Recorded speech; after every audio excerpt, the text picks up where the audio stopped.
Good day. Today is an excellent one, to say the least. So last week we didn't do a video because life just kind of got in the way. And we were actually up in Canada visiting our new grandson, thanks to the man cub and the man cubette in-law had their little man cub junior. So we were up there and spent a whole bunch of time with family and just, had a great time and enjoyed it. So YouTube kind of took a little bit of a backseat, which is fine, but we are back. So we arrived back in Houston and I got a treat. It's kind of a running joke now because it's approaching Tanya's birthday. And I had to buy her something. She said she wanted new shoes. So this is my interpretation of new shoes. A little over the top, but anywho's.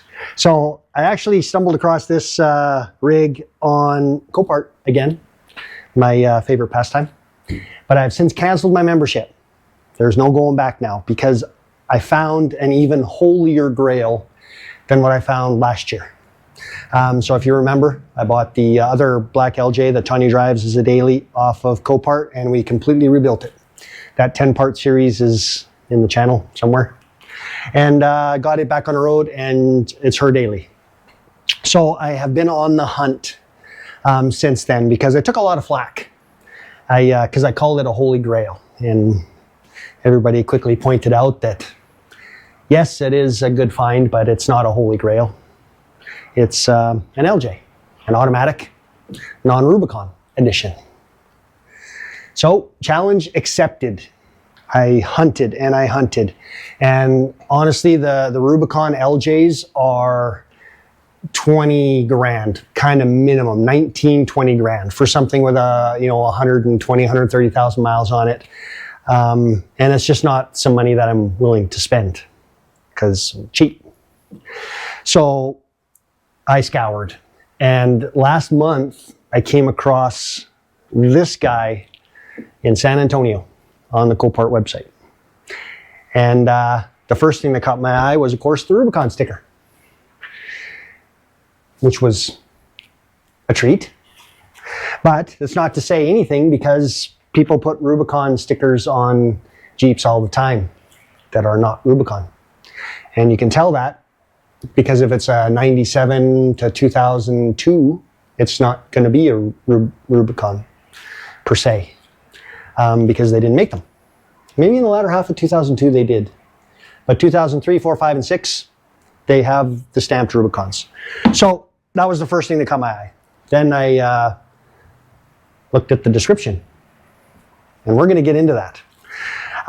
So I watched it. And then we went up to Canada. And of course, it went up for auction while I was in Canada, which was not ideal. But not the end of the world. I jumped on and bid again. And kept bidding. And even though I paid probably a little bit more than I wanted to, I still think I stole this thing. If you can get into a Rubicon LJ for less than, even 10 grand, it's a steal. Well, I did even better than that. So, it's the find. That's all I can say. So let's do a walk around on this thing and let's see what I purchased because this is kind of the first time I've been seeing it. I had it dropped off at a local 4x4 shop here, and I'm going to mention them because they were awesome. Total off-road, right off of Westheimer, which is a little ways from my house, but well worth the drive. So I dropped it off to them, and I wanted them to do an inspection because it had been in an accident, and you saw that on the intro. The front driver's side tire was actually ripped right off, and I've got the rim over there, and we'll show that. But it had gotten ripped off, and I didn't know the extent of the damage. So I wanted to have it kind of inspected just like I did the other LJ when I took it to the frame shop because I knew that the frame was very likely bent. So I took it to them and wanted all that stuff done. So while they had it, they came back with a quote of what it was going to take to fix it and put it back on the road. And that was another steal, in my opinion. They did a whole bunch of work to it on the front end to get everything back in line and squared up, and we're going to go through all that right now. So without further ado, let's walk this thing around. Okay, in the front. So everything's kind of stock from that standpoint. There is a winch on it. I don't even know, a Chicago Electric Power Tools, whatever that is. It's pretty old. I haven't found a controller. I haven't really dug around in the Jeep, so we're going to see if we can find that. It looks like the bumper's obviously been trimmed. Stubbies are a big thing. Other than that, pretty normal. The rust, this thing is really, really, really rust free. Fenders, they're mint. Not a bit of rust anywhere to be found. These are obviously not the tires that were on it in the pictures that you saw. These are those ones that nobody wanted, that I could never get rid of. And because that one was tore off and the rim's damaged, I needed a set of 4. So I'm glad I didn't give them away. We slapped them on here. So these are the 33 by 12.5 by 20s. We put them on just to kind of wheel this thing around and get it home and stuff. So that's all good. Poison spider, rockers, rock slider, guard, sidestep things, which is kind of fancy. I've never had those before. I'm not too sure why this is here. It looks like a vinyl sticker of some kind. Sure. Everything inside is pretty, oh here, let me get a light on. Okay, so everything inside is obviously pretty factory. And this was the treat I was telling you. So I managed to find a manual 6-speed LJ Rubicon. And to me, in my mind, for me, this is kind of the Holy Grail. The unicorn would be the 2005 Rubicon, which was only 1,000 ever made. There was a big debate on that on the other video when I showed the black one. But this is kind of the next best thing. So obviously there was no top on it. So it's been sitting, there's leaves all over the place. It's pretty grimy, but nothing that I don't think a little bit of elbow grease will fix. So lots of work is going to need to be done in here, and we're going to go through all of this in a minute. But the floors, there's not a bit of rust anywhere. And whoever parked it, they actually took the drain plugs out, or maybe they were never in. But either way, it definitely kept the water from pooling in here while it was sitting out waiting to be sold. So life is good. Frame-wise, all in really good shape. Not tiny bits of surface stuff, but no rust anywhere on this thing. Body all looks fantastic. Rear bumper factory, missing the stubs. The rear tire carrier's been deleted, which is fine. Trying to lug around a 35-inch tire is a big deal. You need the big kind of tire carrier thing. So not the end of the world. There's no carpet to be had anywhere in this thing, which again, not the end of the world. This is always kind of nerve-wracking to see. Jug of antifreeze, and I think I know why. We'll get into that in a minute. But I mean, everything else is just in really good shape. Corners have got some rubbing on them. It looks like maybe a soft top was on this. But paint-wise, like even just looking down the body, it's straight. No big scratches, dings, dents, nothing like that. There's some trim sagging, but we can fix all that. Roll bar padding is sun-faded and worn, so it's definitely been without a top for a while. But I even have the soft top pieces, which is handy. Tip and slide seats, which were factory, and then the rear seat. So again, this is going to need to be shampooed and cleaned and all that good stuff, but everything else looks mint. Door nuts are missing, so that tells me that this thing was probably without doors for a while. It even still has all the badges. Trail rated. And some fancy LJ sticker. That's the same vinyl that's actually on here. So I don't mind it. I'm not going to peel this off. I'm actually just going to leave that on there. It's not hurting anything. And then there was obviously a light bar up here. Looks like it was deleted at some point in time. So we're going to take this bracket off and I'll fill these holes. Got a bunch of mismatch bolts. So we'll do that. But the windshield, I mean, other than the crack on the other side, the frame and everything is just in beautiful shape. So this was where it was struck, and there's actually a little bit of this fender's actually cracked and bulged a tiny bit and some rub marks on it. But I don't know how this survived. If you kind of paid attention, I'll show the picture again here. I was talking to the guys at the four-wheel drive shop, and we're stunned at the fact that there was enough force to tear that wheel off, but didn't do a lot of damage to the Jeep itself. But here's actually the rim. So you can see it literally ripped the rim right off the Jeep, bent it, tore the lugs right through, and actually stripped these ones off. So I ordered a new rim. It's on its way. Should be here in a couple of days. But for what happened, it actually turned out really good. So I was actually pretty impressed. I thought, you know, bent axle, bent differential, drive shaft issues, U-joints, you know, the C on the end of the drive shaft, if that's bent, then you're into offset ball joints and all that kind of nonsense. So I was nervous at the same time as kind of excited, because regardless, it's a few $1,000s to fix all that. And get that back kind of squared away for what this Jeep will do for me. So it's all good. Let's take a look under the hood here and see what's going on in there. I know we definitely have some issues. Okay, let's see if we can shed some light on this. I don't know how bright that's going to be, but oil soaked. The whole top of this is just, it's covered. A lot of oil and road dust. And I think, based on what I can see in here, it looks like we've got an antifreeze leak. I noticed it dripping when I brought it back from the 4x4 shop. And I'm not too sure if it's the thermostat housing or if it's the water pump. So that's definitely, I got to get this all cleaned up and then kind of keep an eye on it. But I checked the antifreeze level and it's still full. So unless they just put antifreeze in it right before I got it, I don't know. Reservoir's missing the cap. Zip ties, perfect. That's good. Everything, I haven't checked anything as far as cruise control or any of that sort of stuff. I don't even know what works, what doesn't work.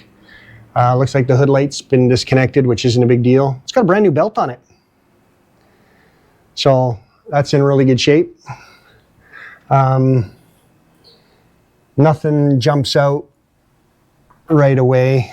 Got some wire loom that definitely needs to be replaced. It's all tore away there. Again, cosmetic stuff. All this wire loom is all cracked and broken, but that's not a big deal. This is what I really like. The factory airbox, it's still there. Thank you. Doesn't have a Fram filter on it, so that's a bonus. Looks like a Mobile or maybe a Napa, which is good. Everything else looks really, really good. So it's even still got the insulation under the hood, which is fantastic. Okay, nothing super extravagant except that antifreeze leak, which we'll dig into. I mean, changing the thermostat gasket is not that big of a deal. It might even just be a hose or something. So we'll have a look at that. All right, let's have a look in the interior. Let's see what kind of goodies we can find. And I did get a free set of booster cables and some sort of steering wheel cover, which is always good. All right, glove box. I got the original, yep, this is the original book. Fantastic. Maybe the build sheet's even in here. Got some other various, I don't want to pull any of that out in case it's got the previous owner's personal information on it. Some spare bulbs, so we'll clean that out after. Nothing major.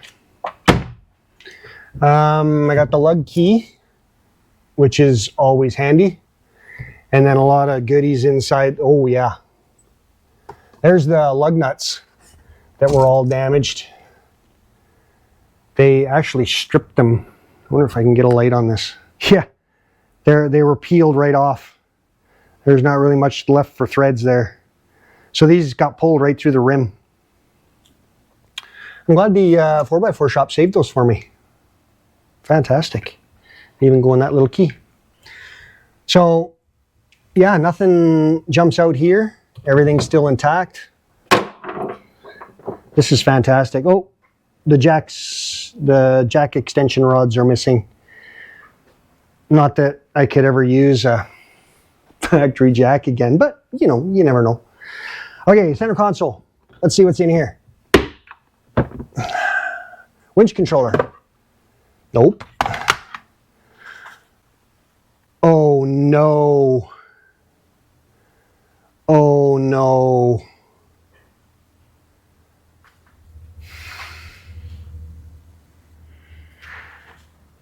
This is, I'm going to just leave my opinion alone because I think you all know it by now.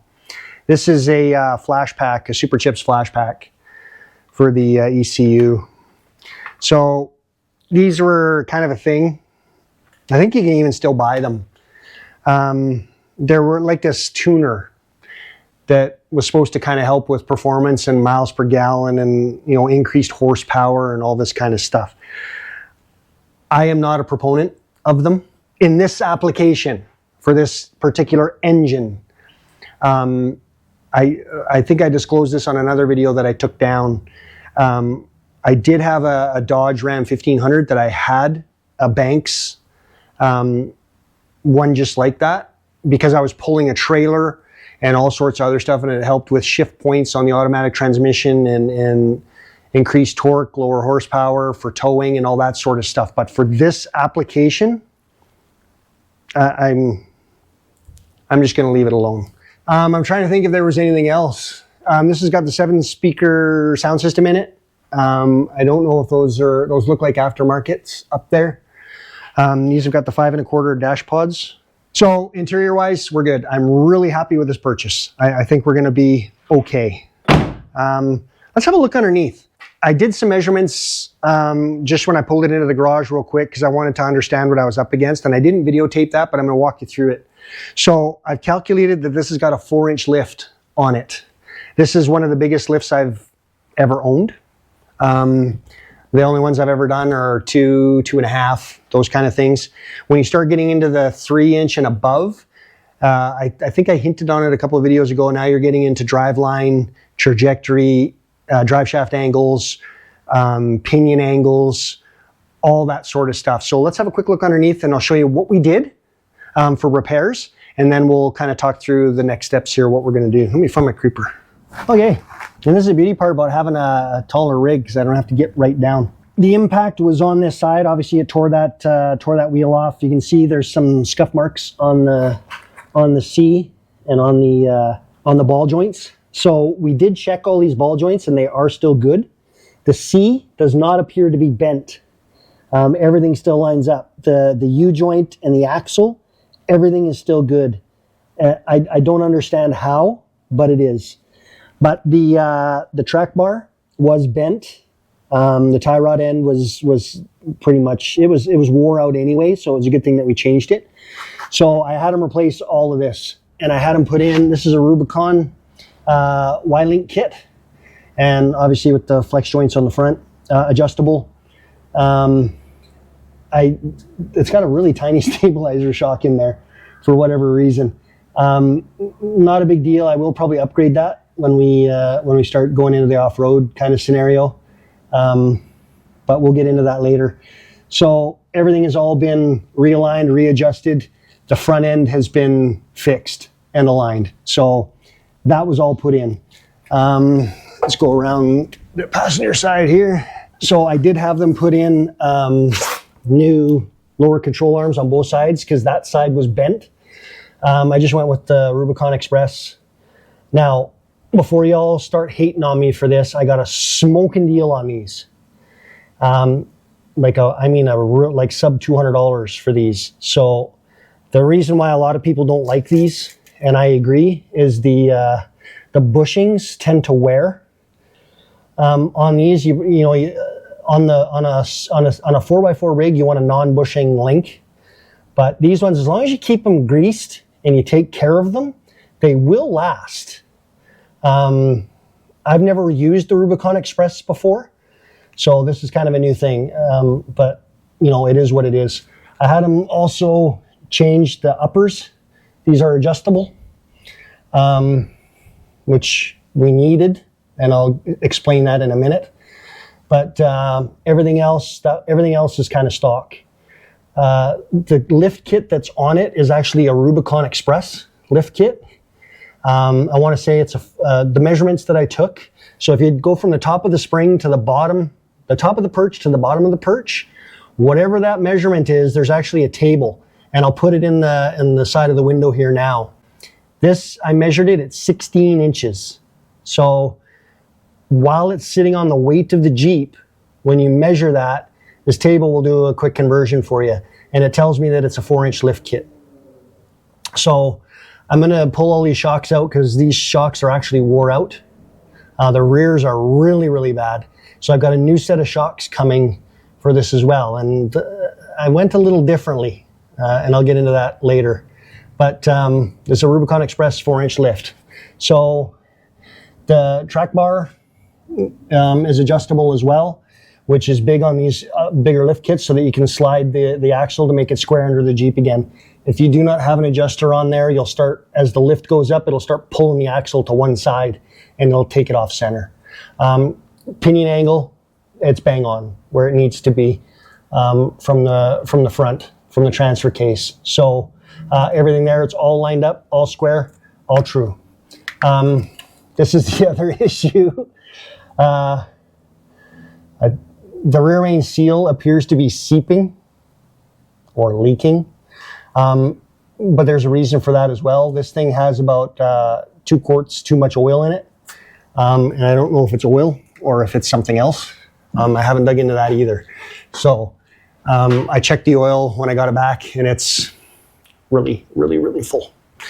So that's it for that. Okay, under the Jeep. So we've talked about this a few times. When you're talking lift kits that are above that 3, I've said it a few times now.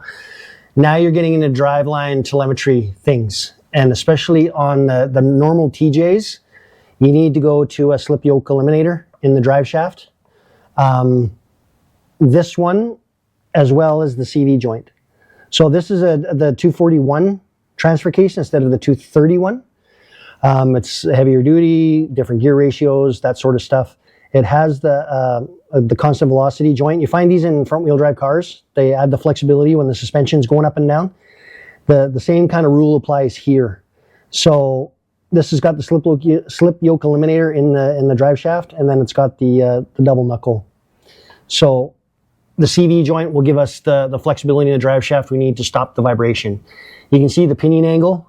The rear differential has been rotated up to account for the lift, which again is obviously something that you need to do as well to keep that pinion angle right where it needs to be. In all honesty, this one looks like it might be rotated a bit too high. With the coil springs and the shocks, when you accelerate, this rear end isn't going to tip up a whole bunch. But if it was like a leaf spring suspension or something like that, you definitely want, about a 2 degree below center so that you have that swing. This one is almost a little bit too high. But I didn't take it up to highway speeds, but I did not notice a lot of shimmying and shaking, so it's not something we'll worry about. Maybe I'll throw a camera under here and we'll take this thing for a ride and see if that pinion angle changes a whole bunch under acceleration. But the good news is it doesn't look like anything's really leaking, which is odd, because normally every Jeep that I've got, that rear pinion seal is seeping. But this one looks really good. So U-joints look in good shape. There's no play in them whatsoever. It looks like this lift kit was, done right. This is one of the big things you can tell that it's a Rubicon is the locking differential actuators. So these are little tiny air compressors They put out about a half a pound of air just to get the lockers in place in the diffs. So this is something that you can tell it's a Rubicon, as well as the 241 transfer case, which is up in there. Heavy duty, beefy. Rear, so sway bars. Obviously, those sway bar links that I bought for my Jeep, this would fit perfectly on this Jeep. These are extended to account for the lift. Everything looks good. And then the rear control arms, obviously upgraded. This is the Rubicon Express as well. Greasable fittings, and everything looks nice and clean. So I can't see anything in here that is a worry or a concern. Again, no rust whatsoever. This thing is completely clean. I am just over the moon about that. What else do we need to talk about? I think that's pretty much it. No body lift on this. These body mount bushings are done. Well, these two are for sure. I'm going to obviously order new bushings for these. These ones are no good. But again, no rust. Perfectly clean. We'll do our frame cleanup on this and get it coated with some paint. Okay, so all in all, a solid Jeep. I'm really stoked about this purchase. I'm so happy that I'm pulling out words from the 80s that you'll probably recognize. So, kind of next steps. Here's what the plan is. I've ordered a new rim. I'm going to get that tire mounted.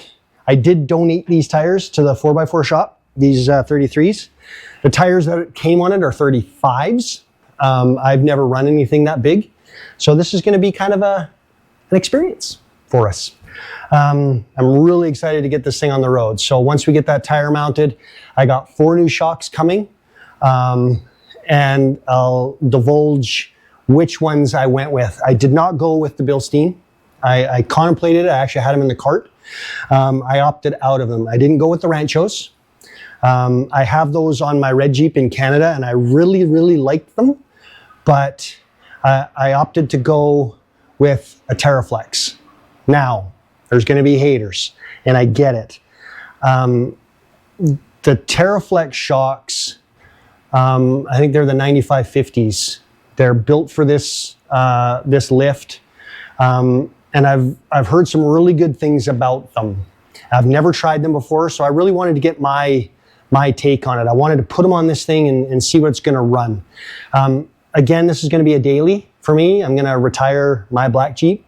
Not wholly, but I want to enjoy this.